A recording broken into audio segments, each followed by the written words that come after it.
Bonjour à toutes et à tous dans cette nouvelle vidéo dans laquelle nous allons évoquer ensemble le service Amazon Event Bridge. Donc, dans cette vidéo, nous allons suivre l'acheminement suivant. Nous allons présenter le service Event Bridge. Nous allons recenser les composants et expliquer son fonctionnement. Nous allons lister ensemble quelques cas d'usage concrets avant d'évoquer les avantages d'utilisation d'Event Bridge. Commençons, comme d'habitude, dans nos vidéos avec la définition officielle AWS. EventBridge simplifie la création d'applications basées sur des événements à l'échelle en utilisant des événements générés à partir de vos d'applications SaaS intégrées et des services AWS.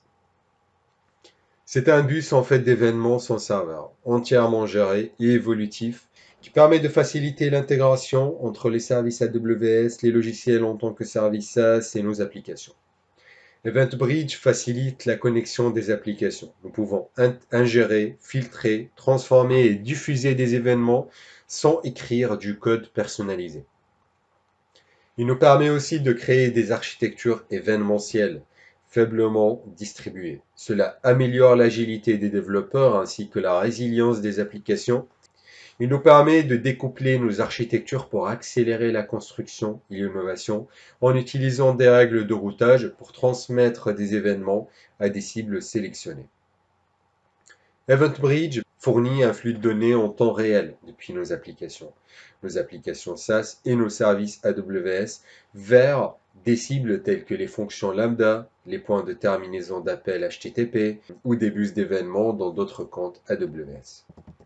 Passons maintenant ensemble à la liste des composants de ce service. Dans le service AWS EventBridge, qu'on regardera dans la prochaine vidéo en pratique et ces notions seront beaucoup plus claires, nous avons tout d'abord les événements. Un événement est un changement en temps réel dans un système, des données ou un environnement.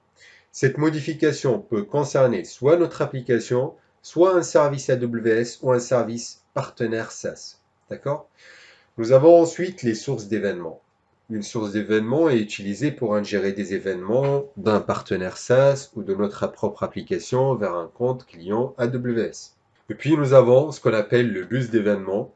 Un bus d'événements permet de recevoir un événement à partir de sources d'événements. Nous devons le configurer dans un compte AWS. Ces bus événementiels peuvent être de plusieurs types en fait. On a des bus d'événements par défaut qui sont créés par défaut, qui reçoivent les événements de n'importe quel service AWS. Nous avons par la suite des bus d'événements personnalisés qui reçoivent les événements des applications personnalisées que nous créons et qui doivent être créés manuellement. Nous avons des bus d'événements partenaires qui reçoivent les événements des applications partenaires SaaS et qui doivent être aussi créés manuellement. Puis nous avons les règles. Une règle est créée et associée à un bus d'événements à partir duquel elle analysera les événements à mettre en correspondance. Lorsque les événements entrants correspondent à la règle, il les achemine vers des cibles pour traitement. Nous pouvons également activer le traitement parallèle en effectuant un routage vers plusieurs cibles. Et puis nous avons les cibles. Une cible traite les événements, tout simplement. Il prend en charge le format JSON pour les événements. Et les cibles peuvent inclure plusieurs services tels que les instances EC2, les lambda, les flux Kinesis, les tâches Amazon ECS pour les containers, les topics SNS aussi ou SQS. D'accord? Nous allons maintenant expliquer le fonctionnement d'EventBridge et nous pouvons nous repérer à cette URL de présentation de services. Je récupère l'URL. Donc, pour vous expliquer rapidement le fonctionnement d'EventBridge et comment cela fonctionne. Donc, nous avons effectivement différents services qui présentent les sources d'événements. D'accord? Et puis, nous avons les sources d'événements. En cas de déclenchement d'un événement au niveau de ces sources, l'event source, le source d'événement va enclencher en fait l'envoi ou la transmission vers un bus d'événements qui est inclus dans EventBridge. D'accord? Par la suite, on a effectivement des référentiels d'archivage pour archiver des événements. On a aussi les bus, les différents types de bus qu'on peut retrouver, personnalisés par défaut. Et puis, ces bus-là se basent sur des règles pour l'acheminement ou le traitement des événements. C'est bien de recevoir un événement, mais la question qui se pose, qu'est-ce qu'on va enclencher ou faire après la réception de cet événement? D'accord? Sur ces règles-là, le bus d'événement va se baser, et puis derrière, il va enclencher l'action nécessaire vers la cible ou la target, qui peut être une fonction lambda, un topic SNS, des API, etc. Donc voilà pour le fonctionnement d'EventBridge. Nous pouvons se poser la question, quels sont les cas d'usage concrets en fait d'EventBridge? D'accord? EventBridge est le moyen privilégié pour gérer nos événements. Les événements CloudWatch notamment, les événements CloudTrail. Nous verrons ça ensemble dans la vidéo, dans la prochaine vidéo avec la pratique.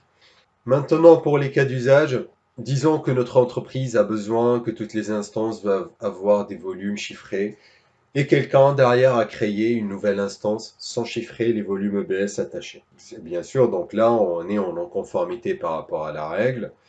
Et rappelez-vous très bien, AWS Config, ce service, va détecter en fait cette non-conformité. Un événement sera généré par notre source, qui est dans ce cas-là AWS Config, et envoyé à EventBridge.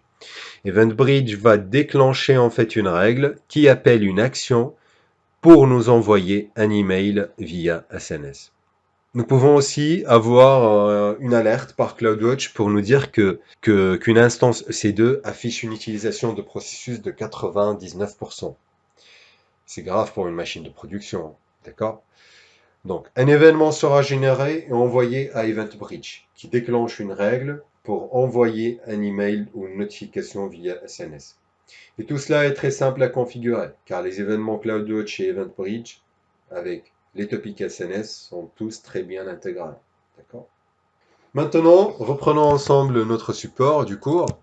Tout d'abord, AWS EventBridge offre plusieurs avantages pour la création d'architectures basées sur les événements. D'accord? On a l'évolutivité. En tant que service serverless, sans infrastructure derrière, EventBridge peut automatiquement évoluer en fonction du nombre d'événements, prenant en charge des volumes d'événements faibles et élevés, sans nécessité d'intervention manuelle. Et puis, c'est un service avec une intégration simplifiée. Il facilite l'intégration transparente entre différents services, applications SaaS et applications personnalisées. C'est un service aussi qui se caractérise par des capacités de filtrage considérables avec une transformation des événements.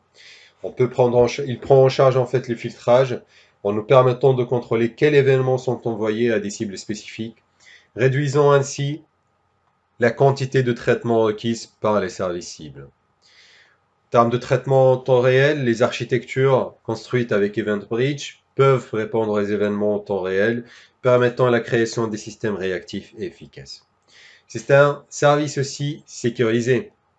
EventBridge fournit des fonctionnalités de sécurité intégrées telles qu'AWS Identity Access Management, IAM, pour le contrôle d'accès et KMS pour le chiffrement des données sensibles. Il nous simplifie la surveillance. C'est pour ça en fait que je l'évoque aussi dans ce module. C'est un service très utile pour les besoins de surveillance et de monitoring. Il s'intègre au service de surveillance très bien comme AWS CloudWatch, ce qui facilite la surveillance, le dépannage et l'analyse de performance de notre architecture derrière. Donc voilà pour cette vidéo. Merci à vous et n'hésitez pas à me rejoindre à la prochaine vidéo pratique.